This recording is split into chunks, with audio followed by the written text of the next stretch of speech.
external role. Nah, jadi sesuai dengan kesepakatan kita kemarin bahwa pada hari ini sebelum ibu pulang ke rumah, kami akan melakukan pemeriksaan fisik kepada bayi ibu. Nah, tujuannya di sini adalah untuk mendeteksi apakah ada kelainan atau ketidaknormalan pada bayi ibu. Nanti jika ada ditemukan ketidaknormalan, maka bisa dilakukan penanganan secara segera. Nah, untuk prosedurnya itu nanti akan dilakukan pengukuran tanda-tanda vital seperti denyut jantung, pernafasan, suhu, dan tekanan darahnya. Kemudian kita juga akan melakukan penilaian Apgar score, lalu penilaian antropometri, kita ngukur berat badannya, panjang badan, lingkar kepala, lingkar lengan, dan lingkar dada apakah normal atau tidak. Selanjutnya kita akan melakukan pemeriksaan menyeluruh dari kepala hingga kaki. Nah, untuk waktunya itu sekitar 30 menit. Apakah ibu bersedia? Sudah bersedia? Ya, bersedia. Apakah ibu sudah siap? Ya, siap. Nah, baiklah, kalau gitu kami akan melakukan pemeriksaan fisiknya sekarang ya, Bu. Ya.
Melakukan persiapan alat, selesai melakukan persiapan keluarga, persiapan pasien, mencuci tangan dan menggunakan handphone, maka selanjutnya kita akan melakukan pemeriksaan atau pengkajian fisik kepada bayi ini. Nah, sebelumnya prinsip dalam melakukan pemeriksaan atau pengkajian pada bayi adalah sebaiknya bayi itu dalam keadaan telanjang dan menggunakan lampu sorot atau penghangat untuk menjaga tubuh bayi atau mencegah bayi kehilangan panas. Nah, baiklah, pertama kita akan melakukan pemeriksaan. Yang pertama itu ada penilaian Apgar score. Penilaian Apgar score ini terdiri dari 5 komponen. Yang pertama itu kita melakukan penilaian pada kulit bayi. Nah, jika kulit bayi itu seluruh tubuh bayi itu berwarna pucat atau biru, maka poin Apgar score-nya 0. Dan jika seluruh tubuh bayi berwarna merah namun ekstremitasnya berwarna biru, maka poinnya 1. Nah, jika seluruh tubuh dan ekstremitasnya itu berwarna merah, maka poin Apgar score-nya yaitu 2. Nah, di sini seluruh tubuh bayi maupun ekstremitas bayi itu berwarna kemerahan, maka poin Apgar score-nya yaitu 2. Nah, masuk kepada komponen yang kedua yaitu penilaian frekuensi jantung.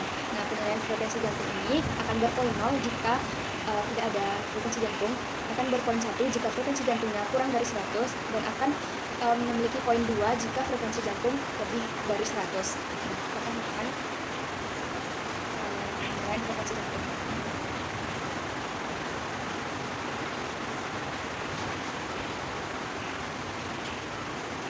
Di sini jantung memiliki frekuensi 120, maka poin Apgar score-nya yaitu 2. Nah, selanjutnya pemeriksaan tonus otot. Pada pemeriksaan tonus otot ini, apabila bayinya lumpuh atau diam aja, maka poinnya 0. Apabila terdapat fleksi yang sedikit, maka poinnya 1. Dan apabila gerakan bayi aktif, maka poinnya 2. Nah, di sini gerakan bayi aktif, maka poin Apgar score-nya yaitu 2. Nah, selanjutnya masuk kepada pemeriksaan refleks. Nah, pada pemeriksaan refleks ini, apabila kita berikan stimulasi atau kita berikan simulasi kepada bayi, jika bayi hanya diam atau tidak bereaksi, maka poinnya 1. Nah, jika bayi bereaksi hanya sedikit, terdapat gerakan sedikit, maka poinnya 1. Nah, jika bayi menangis kuat atau terdapat perlawanan, maka poin Apgar score-nya yaitu 2. Nah, yang terakhir kita lihat adalah usaha bernafas. Jika tidak ada usaha bernafas, maka poinnya 0. Nah, jika usaha bernafasnya lambat, maka poinnya 1. Dan jika bayi menangis kuat, maka poinnya itu 2. Nah, di sini terlihat bahwa usaha bernafas kuat atau bayinya di sini menangis kuat, maka poinnya 2.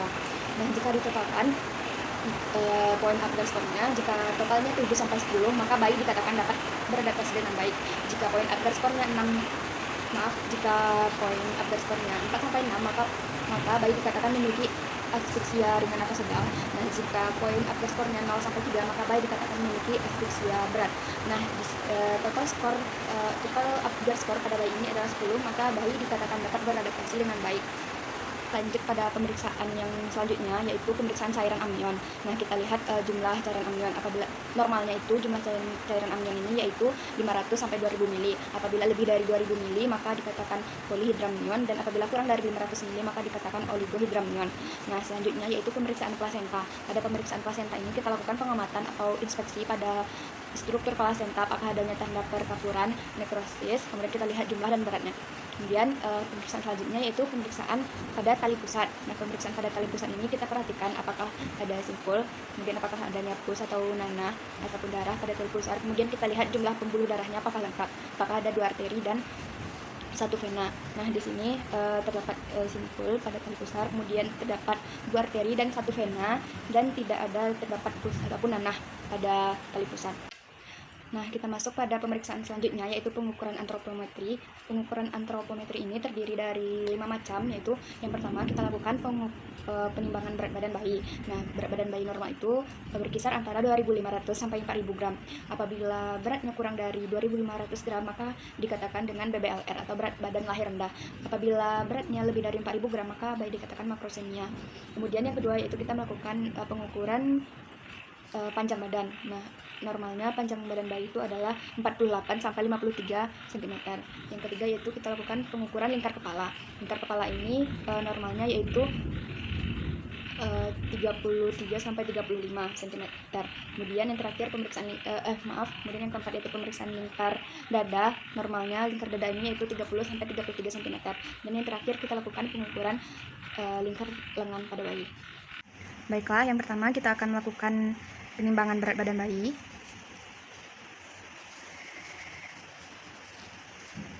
Nah, di sini didapatkan berat badan bayi yaitu 3000 gram.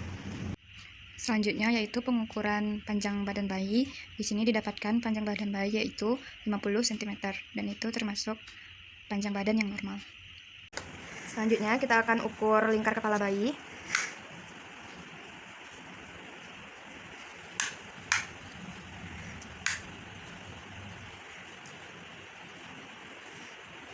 Didapatkan lingkar kepala bayi yaitu 34 cm. Nah, selanjutnya kita akan ukur lingkar dada bayi.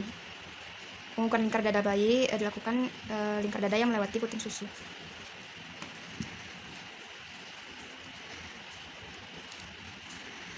Didapatkan lingkar dada bayi yaitu 31 cm. Baiklah, pemeriksaan selanjutnya yaitu pengukuran tanda-tanda vital. Pengukuran tanda-tanda vital ini terdiri dari 4, yaitu yang pertama pengukuran suhu. Nah, pada pengukuran suhu ini kita letakkan termometer di bawah ketiak atau aksila bayi.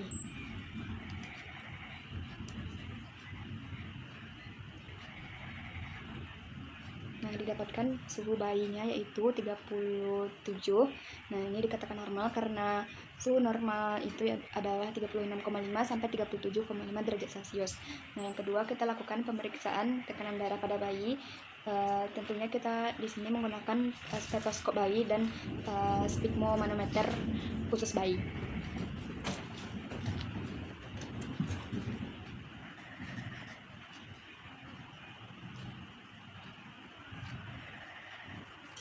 Baiklah, didapatkan tekanan darah bayi yaitu 140/90 mmHg. Nah, ini dikatakan normal. Selanjutnya kita akan melakukan menghitung denyut jantung bayi.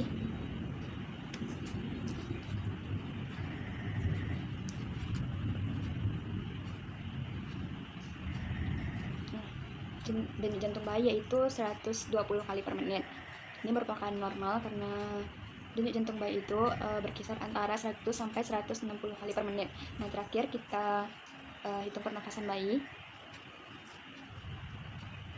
Nah, pernafasan bayi itu 40 kali per menit. Baiklah, kita masuk pada pemeriksaan selanjutnya yaitu pemeriksaan head to toe. Yang pertama kita lakukan pemeriksaan pada kepala. pemeriksaan pada kepala ini, pertama kita inspeksi atau kita lakukan pengamatan pada rambut terhadap jumlah dan warnanya. Kemudian adanya lanugo terutama di daerah bahu dan punggung. Nah, di sini jumlah rambutnya lebat dan warnanya yaitu pirang.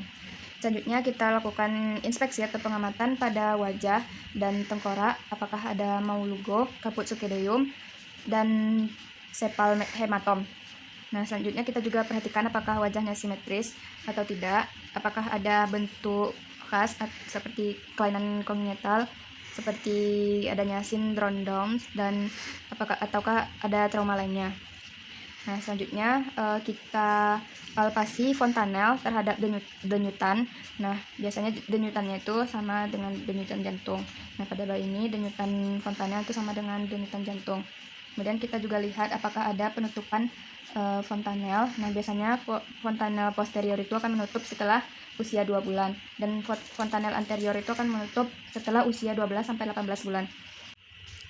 Baiklah, selanjutnya kita lakukan pemeriksaan kepada mata bayi. Kita lihat apakah posisinya sudah simetris, kemudian kita lihat apakah adanya kelainan kongenital, kemudian kita lihat apakah konjungtivanya anemis atau tidak, apakah skleranya iterik atau tidak. Nah, di sini konjungtiva non anemis dan sklera non iterik. Kemudian kita lihat apakah ada sekret atau tidak. Pada bayi ini tidak ada terdapat sekret pada matanya. Nah, kemudian kita coba gerakkan kepala bayi. Nah, umumnya normalnya mata bayi itu akan terbuka. Di sini ketika digerakkan mata bayi terbuka. Kemudian kita berikan rangsangan cahaya kepada bayi. Nah, umumnya mata bayi itu akan berkedip. Nah, lanjut kita lakukan pemeriksaan pada telinga. Pertama kita lihat apakah bentuk telinganya sudah simetris, apakah posisinya sudah pas dan sudah normal. Kemudian kita periksa pendengaran bayi dengan cara kita bunyikan suara. Biasanya bayi akan terkejut. Nah, di sini bayinya merespon suara yang diberikan, maka itu kondisi bayi normal. Kemudian selanjutnya kita lakukan pemeriksaan pada hidung. Kita lihat apakah ada fraktur pada tulang hidung. Kemudian kita lihat pola pernafasan, apakah adanya pernafasan cuping hidung. Di sini tidak terdapat pernafasan cuping hidung, pola pernafasan normal. Kemudian kita inspeksi atau lakukan pengamatan pada lubang hidung. Nah, kemudian kita inspeksi atau lakukan pengamatan pada lubang hidung apakah terdapat sekret atau tidak. Nah, pada bayi ini tidak terdapat sekret. Nah, lanjut kita lakukan pemeriksaan pada mulut.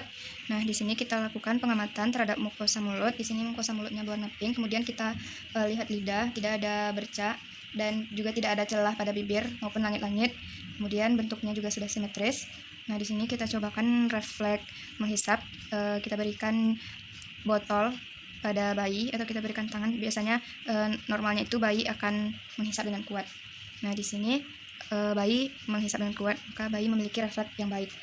Nah, selanjutnya kita lanjut kepada pemeriksaan leher, yaitu kita lihat apakah lehernya tampak pendek atau panjang, kemudian apakah ada kelainan pada tulang leher, apakah adanya tumor atau pembesaran kelenjar, kemudian apakah adanya sindrom kongenital.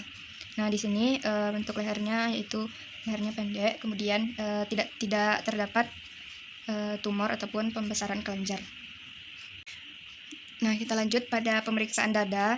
Yang pertama yaitu kita inspeksi bentuk dada, apakah bentuknya sudah simetris atau tidak. Nah, di sini bentuk dada simetris. Kemudian kita masuk pada pemeriksaan jantung. Yang pertama kita palpasi denyut apikal. Kemudian kita lakukan palpasi pada setiap area jantung. Selanjutnya kita auskultasi atau kita dengarkan bunyi jantung pada semua area jantung.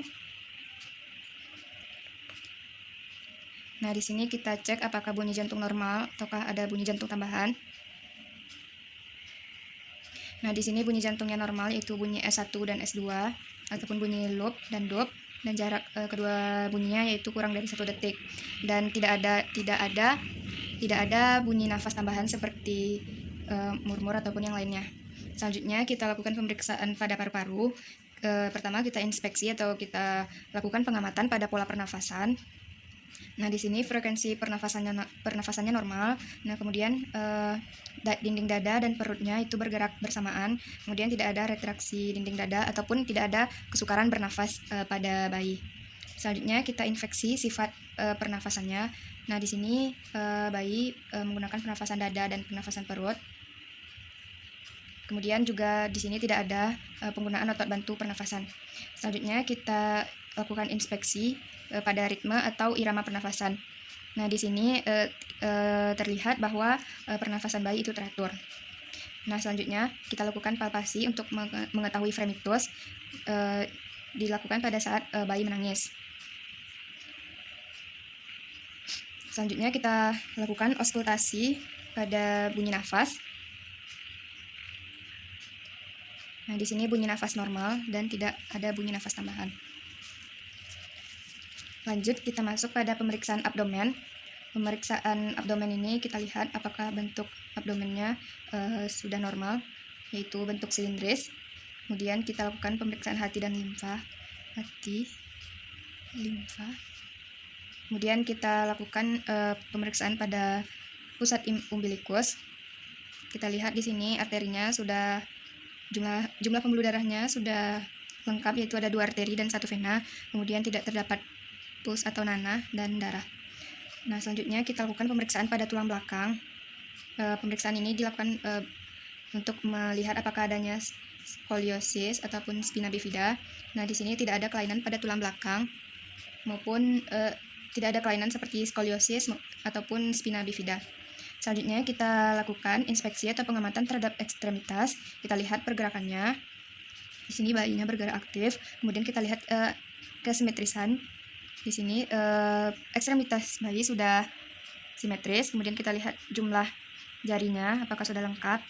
Di sini jumlah jari bayi sudah lengkap, tidak polidaktil ataupun ada kelainan lainnya. Kemudian juga kita lihat apakah adanya kelemahan ataupun kelumpuhan. Di sini tidak terdapat kelemahan ataupun kelumpuhan pada ekstremitas atas bayi. Kemudian begitu juga dengan ekstremitas bawah sudah simetris dan jumlah jarinya lengkap. Kemudian tidak ada fraktur ataupun kelemahan, tidak polidaktil dan tidak ada kelainan yang lainnya. Nah, lanjut kita masuk pada pemeriksaan genitalia. Nah, pada bayi perempuan kita inspeksi apakah ada labia minora yang ditutupi oleh labia majora, kemudian lubang uretra dan lubang vaginanya terpisah. Dan kita inspeksi atau lakukan pengamatan apakah adanya sekret yang keluar dari vagina. Nah, di sini pada bayi ini labia minora sudah tertutup oleh labia majora, kemudian lubang uretra dan vaginanya terpisah dan tidak ada sekret dari vagina. Nah, sedangkan pada bayi laki-laki biasanya dicek ukuran penis, apakah ada skrotum atau tidak, testisnya sudah turun atau belum, dan apakah ada trauma atau kelainan-kelainan. Nah, biasanya sering ditemukan fimosis dan hipospadia ataupun defek pada batang penis pada bayi laki-laki. Nah, selanjutnya masuk pada pemeriksaan anus. Nah, di sini bayi memiliki lubang anus dan tidak ada kelainan atresia ani. Baiklah, selanjutnya kita masuk pada pemeriksaan refleks bayi. Yang pertama yaitu refleks berkedip. Kita sorotkan cahaya pada mata bayi. Nah, normalnya bayi itu akan berkedip atau memberikan respon. Nah, selanjutnya yaitu refleks moro. Refleks moro ini kita ubah posisi tiba-tiba atau mukul meja dan tempat tidur. Nah, normalnya lengan ekstensi, jari-jari mengembang, tungkai sedikit ekstensi. Nah, di sini lengan bayinya ekstensi, jari-jari mengembang, tungkai sedikit ekstensi, maka refleks bayinya normal. Nah, selanjutnya kita lakukan pemeriksaan refleks neck righting. Nah, pada pemeriksaan refleks ini kita letakkan bayi pada posisi telentang seperti ini, kemudian alihkan perhatian bayi pada satu arah. Nah, biasanya dalam kondisi normalnya bahu, badan, dan panggul akan mengikuti arah perhatian. Selanjutnya yaitu efek menggenggam atau palmar grasp, yaitu caranya kita letakkan jari di telapak tangan bayi dari sisi ulnar, kemudian normalnya jari-jari bayi melengkung ke sekitar jari yang diletakkan di telapak tangan. Nah, di sini jari-jari bayi melengkung dan bayi menggenggam jari yang diletakkan pada tangan bayi. Selanjutnya yaitu refleks routing. Caranya yaitu kita gores sudut mulut bayi. Nah, normalnya bayi akan memutar ke arah pipi yang digores. Nah, di sini bayi melihat ke arah pipi yang digores, maka refleksnya normal. Selanjutnya yaitu refleks menghisap. Nah, di sini kita berikan bayi botol dan dot. Nah, ataupun kita berikan jari. Nah, normalnya bayi akan menghisap dengan kuat.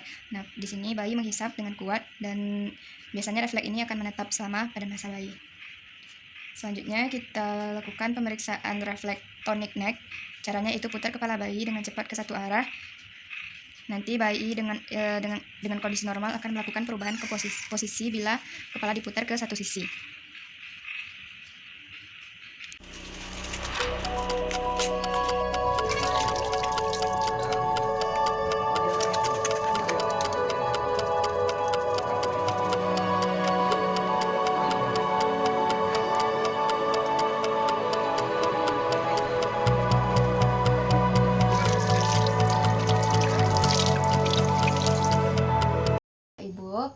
Pemeriksaan fisik kepada bayi ibu sudah selesai kami lakukan. Nah, alhamdulillah semuanya dalam keadaan normal ya Bu. Silahkan. Terima kasih.